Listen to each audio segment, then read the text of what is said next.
I'm Nicole Holcomb, attorney by day and podcaster by night, a former educator, school counselor, and administrator, and mom to a 9-year-old daughter with dyslexia, who loves all things Harry Potter, Minecraft, and science.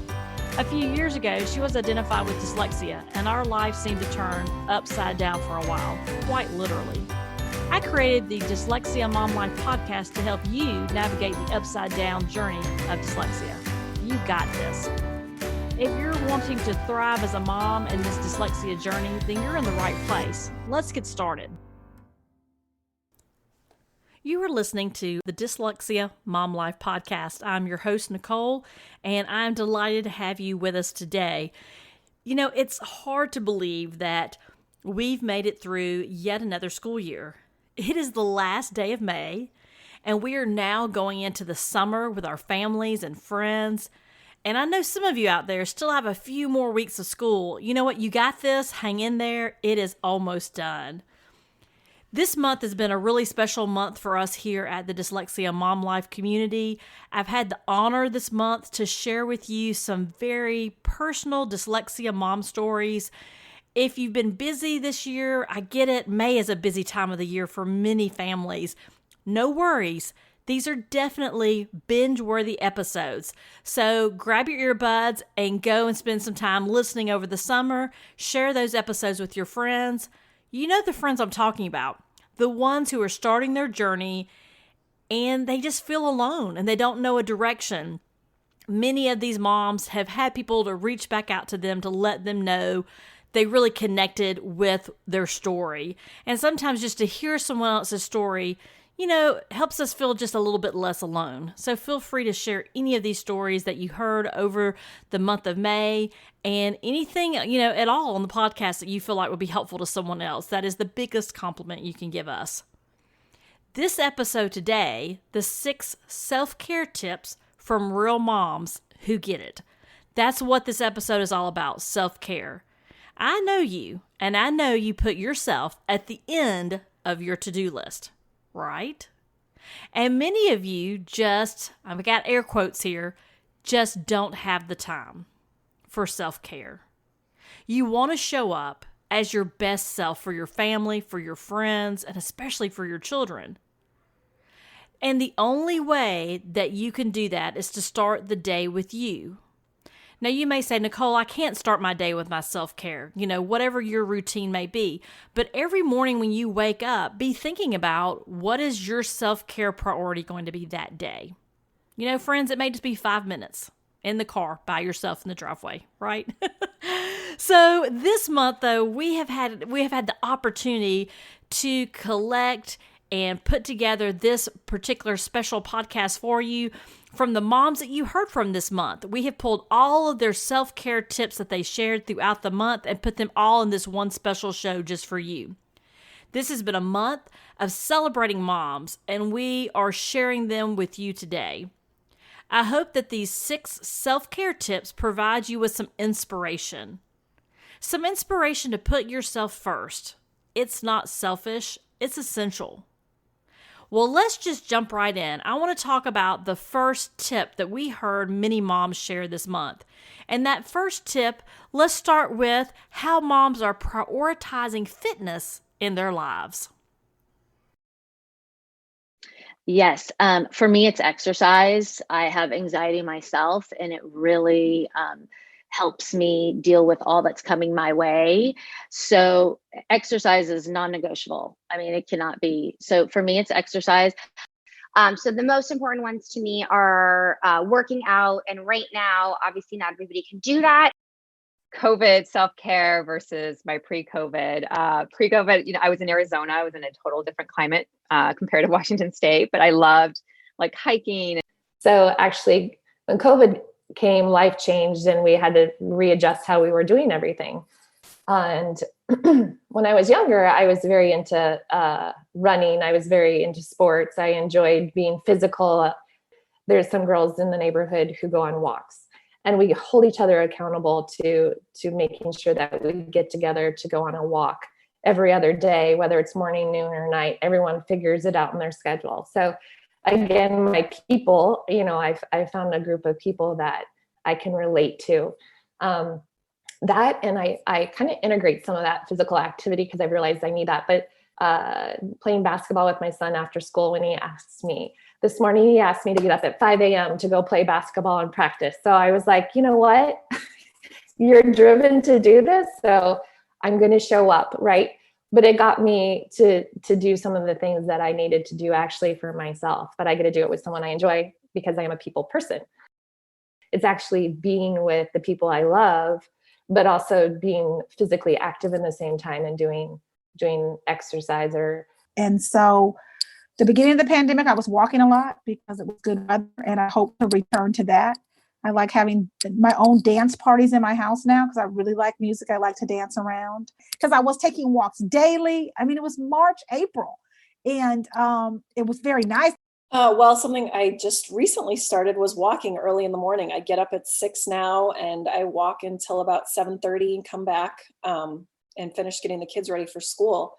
And I've only been doing this 7 days in a row, but I want to make this a habit now because I was not making time for exercise with everything else that was going on. Self-care tip number 2, let's hear from some moms who are prioritizing time daily for herself. I do love time alone, quiet. Our house is very loud a lot, especially with online school and working from home. So I like to just sit outside. So time alone for me. Yeah, spending some time on your own. Right. So I call that closet time. I've always had my closet time. I'm gluten free. So yes, I keep my gluten free snacks in there because my kids love them. And I'm like, these are expensive, guys. Okay. But I love my closet time. I actually just posted about this on a brand's account like 2 weeks ago, my closet time. But the closet is like my magical place where like people don't follow me. I used to say that like just even doing like a little bit of makeup and things like that can be self-care because kids tend to not follow you in there, but now my daughter does. So closet time is my thing. And the other thing is, just in closet time, it's just like my kind of magical place where it's like my little sanctuary, and I can do all those different things. Sometimes I'll just go on there and play playing games on your phone, like just like a fun little game. That could be a nice thing. I really need to cut time out every day for myself, especially with the boys being around 24/7. So it's a matter of just an hour a day, just having that quiet time. And and sometimes it's just a hot cup of coffee in my hand and just really, looking outside and just taking a moment to like decompress and like, sometimes like I always say, you have to disconnect to reconnect to yourself. And so otherwise I take a bath and have a glass of wine and go talk with a friend who's in the same boat, But if you're in that quiet moment, for me, it's the early morning hours. They had opened this new coffee shop by the Chattahoochee, and you can get stuff to go. So, I'd get my tea to go because I'm not a coffee drinker, and I just kind of sit by the water by myself, and it was great R&R. Tip number 3, other moms are enjoying writing, and here are a few examples of how they use writing for self-care. I'm a big journaler. I love to journal my feelings out. That's really been a gift since I was in 5th grade. I found a really fun journaling that has great prompts in it that I enjoy doing that. It's a little woo-woo, but it's to write a letter. I wrote the letter to my son, actually. He, at almost 18, I hear these beautiful stories of the moms who get the kid who tearfully looks at him, is like, you saved me and all that. And my son is a typical teenage boy. That has not happened. But I wrote him a letter.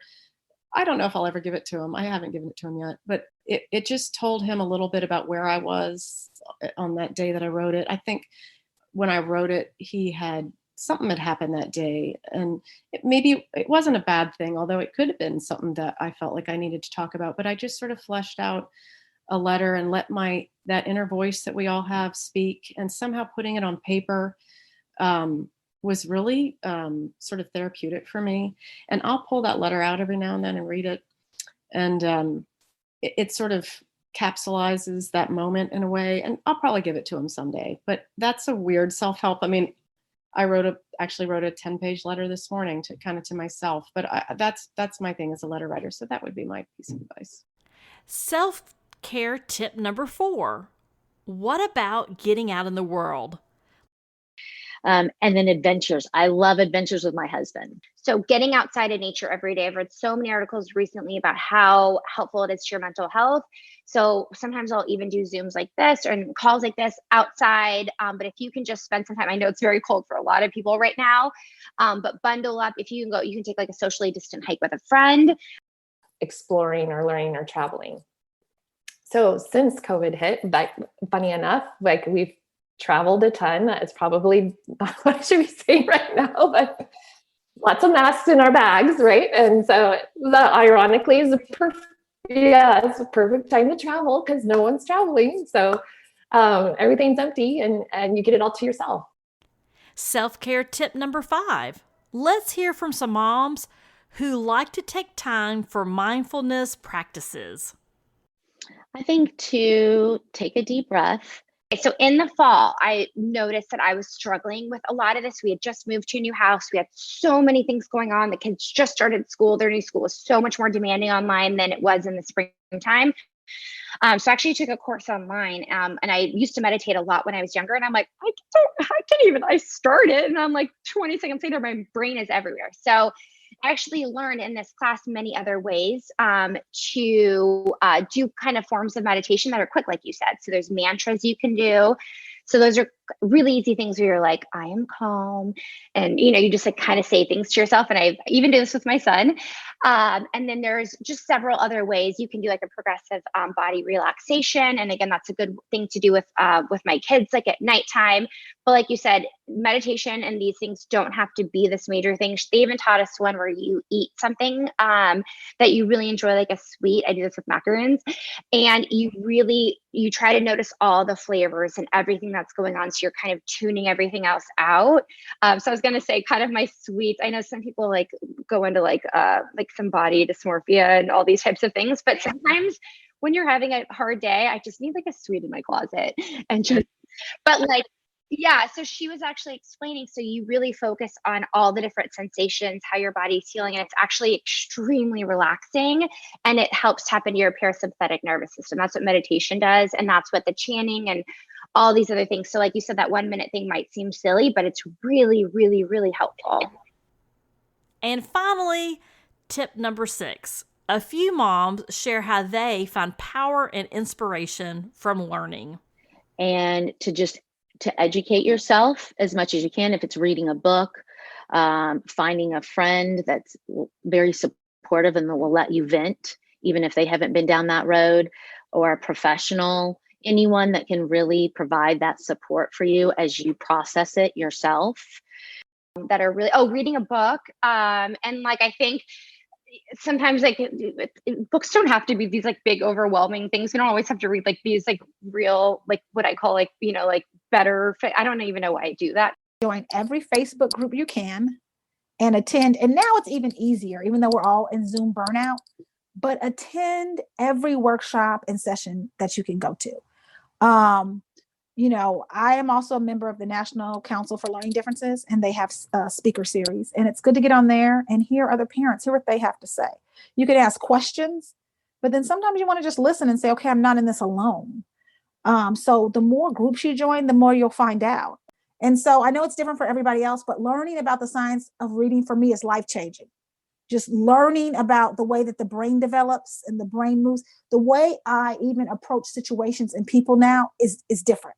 Because I think, that was unidentified in them, but this is what their brain is doing. Something as simple as being at Subway, you're like, oh my God, why are you taking so long? But now I say, they might have processing issues. Because as you're studying this and the awareness comes, right, then you step back and say, oh gosh, I don't want to be one of those people that's bringing somebody's self-esteem down.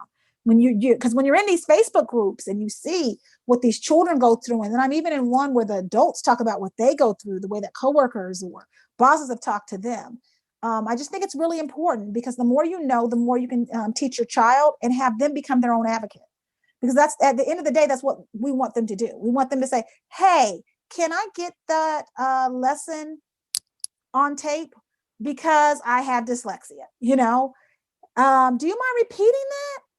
I have a processing issue. No big deal. Keep going. One of the biggest things for me was when Governor Newsom said he mixed up some numbers when he was reading, and he said, Oh, sometimes I do that. I have dyslexia. And he continued with the press conference. And I absolutely love that because it was so small and most people aren't going to get it. But for me, it meant the world because he said it, he embraced it, and he kept going. And that is just wonderful. And if we can just get that confidence in our children. And as a recap, moms are finding all types of ways for self-care. One self-care tip you heard today was on fitness. Another was on time for herself. Yet another was on writing, getting out in the world, mindfulness practices, and learning. Are you wondering what I do? Well, let me tell you. I love to take a walk. I love to read a good book. And one of the things that re-energizes me and just gets me going is spending time supporting you. So those are the things that I do for self-care. Now it's your turn. What recharges you? What brings you joy? Let this list of 6 self-care tips inspire you to make your own list of self-care practices. Take a few minutes now to consider how you will put yourself first today, this week, and this month. Before you know it, you will be taking care of yourself daily and you will feel the difference. I do want to give a special thanks and shout out to the moms who are on the show this month.